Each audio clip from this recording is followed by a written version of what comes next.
हे दोस्तों, आज हम बात करेंगे टाइप ऑफ शेयर्स एंड उनके बीच क्या डिफरेंस है उसके बारे में। जैसा कि पहले ही मैं अपनी वीडियो में बता चुका हूँ, शेयर्स का मतलब होता है बांटना। जब कोई कंपनी कैपिटल जनरेट करने के लिए उसको अलग अलग हिस्सों में बांट के पब्लिक को बेच देती है, जिन्हें हम कहते हैं शेयर होल्डर्स। अब ये शेयर होल्डर्स भी दो टाइप के होते हैं। एक होता है इक्विटी शेयर। इक्विटी शेयर्स को ऑर्डिनरी शेयर्स भी कहा जाता है एंड इक्विटी शेयर होल्डर को वोटिंग राइट्स मिलते हैं।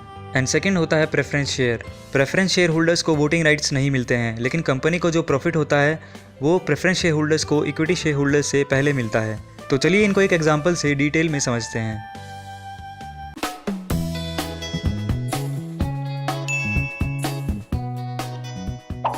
सपोज कीजिए ये हैं मिस्टर एक्स, जिन्होंने एक कंपनी के इक्विटी शेयर्स खरीदे हुए हैं, एंड ये हैं मिस्टर वाई, जिनके पास कंपनी के प्रेफरेंस शेयर्स हैं। सो फर्स्ट पॉइंट है रेट ऑफ डिविडेंड। दोस्तों, डिविडेंड होता है प्रॉफिट। सो प्रेफरेंस शेयर होल्डर्स को फिक्स रेट पे डिविडेंड मिलता है। मिस्टर वाई को कोई फ़र्क नहीं पड़ता कि कंपनी को कम प्रॉफिट हुआ है या ज़्यादा प्रॉफिट हुआ है। वहीं मिस्टर एक्स को, जो कि इक्विटी शेयर होल्डर हैं, प्रॉफिट के हिसाब से डिविडेंड मिलता है। मान लीजिए कंपनी को कोई प्रॉफिट नहीं हुआ तो मिस्टर एक्स को उस साल में कोई डिविडेंड नहीं मिलेगा, बट मिस्टर वाई का नेक्स्ट ईयर के लिए ऐड हो जाएगा।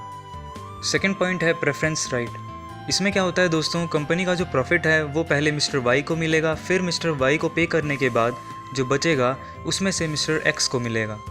सो प्रेफरेंस शेयर होल्डर को इसमें फर्स्ट प्रेफरेंस दी जाती है। थर्ड पॉइंट है वाइंडिंग अप। दोस्तों, मान लीजिए किसी कारण से कंपनी बंद हो रही है तो उसको अपने शेयर होल्डर्स को कंपनी की जो सारी असेट्स हैं, जैसे land and building, furniture etcetera, इनको बेच के पे करना पड़ता है।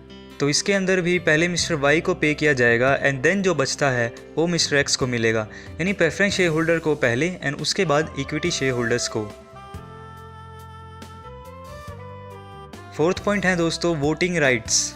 अब अगर वोटिंग राइट्स की बात की जाए तो मिस्टर एक्स, जो कि इक्विटी शेयर होल्डर हैं, उन्हें मिलती है कंपनी के voting rights. For example, company के बोर्ड ऑफ डायरेक्टर्स को चूज़ करने के लिए वोटिंग होती है, तो मिस्टर एक्स को ये राइट मिलता है उसके लिए वोट करने का।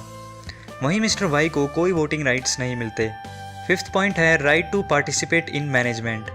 ये भी दोस्तों वोटिंग राइट्स की तरह जो equity share holder mister X को कंपनी के मैनेजमेंट एंड कंट्रोल करने के राइट्स भी होते हैं। मतलब मिस्टर एक्स बिजनेस की एक्टिविटीज़ में हिस्सा ले सकते हैं, वहीं दूसरी ओर मिस्टर वाई, जो कि प्रेफरेंस शेयर होल्डर है, उनको कोई राइट नहीं मिलता, वो कंपनीज़ के मैटर्स में इंटरफेयर नहीं कर सकते। अब आप सोच रहे होंगे कि प्रेफरेंस शेयर होल्डर बनने में ही फ़ायदा है, फिक्स प्रॉफिट मिल रहा है, डिविडेंड भी पहले मिलता है, एंड अगर कंपनी बंद हो जाती है तो पैसे डूबने का डर भी नहीं है। पर ये इतना आसान नहीं है दोस्तों। कंपनी अपने preference share generally financial institution को ही इशू करती है। ये इंस्टीट्यूशन कंपनी में इन्वेस्ट तो करना चाहते हैं, बट उनके शेयर मार्केट के उतार चढ़ाव से बचना चाहते हैं, इसलिए वो प्रेफरेंस शेयर ही प्रेफर करते हैं। वहीं कंपनी भी लोन नहीं लेना चाहती, इसलिए प्रेफरेंस शेयर्स इंस्टीट्यूशन को इशू कर देती है। इन सब के अलावा कुछ और डिफरेंसेस भी होते हैं, जैसे प्रेफरेंस शेयर्स स्टॉक मार्केट में ट्रेड नहीं किए जाते, सो इन शेयर्स के प्राइस कम या ज़्यादा होने के कम चांसेस होते हैं। वहीं दूसरी ओर ऑर्डिनरी शेयर्स या इक्विटी शेयर्स स्टॉक मार्केट में ट्रेड होते हैं, तो उसमें जो प्राइस अप डाउन होते हैं वो डिपेंड करते हैं उस स्टॉक की डिमांड या सप्लाई पे। पर इसका मतलब ये नहीं है कि प्रेफरेंस शेयर होल्डर अपने शेयर्स बेच नहीं सकता। एक फिक्स टाइम पीरियड होता है जिसके बाद प्रेफरेंस शेयर होल्डर अपने शेयर्स कंपनी को वापस सेल कर सकता है। वहीं दूसरी ओर इक्विटी शेयर होल्डर ऐसा नहीं कर सकता। इक्विटी शेयर्स सिर्फ स्टॉक मार्केट में किसी और बायर को बेच सकता है। इसमें सेकंड केस भी होता है, अगर कंपनी को खुद अपने इक्विटी शेयर्स खरीदना चाहती है तो वो खुद ऑफर कर सकती है शेयर होल्डर को, जिसे हम बाई बैक ऑफ शेयर्स कहते हैं, जिसका एक रिसेंट एग्जांपल आपने न्यूज़ में सुना होगा। इन्फोसिस अपने 11.3 करोड़ शेयर्स को बाई बैक करने वाली है। ऐसा कंपनी कई रीज़न से कर सकती है, जैसे ये अर्निंग पर शेयर को इम्प्रूव करता है and also help to increase return on investment.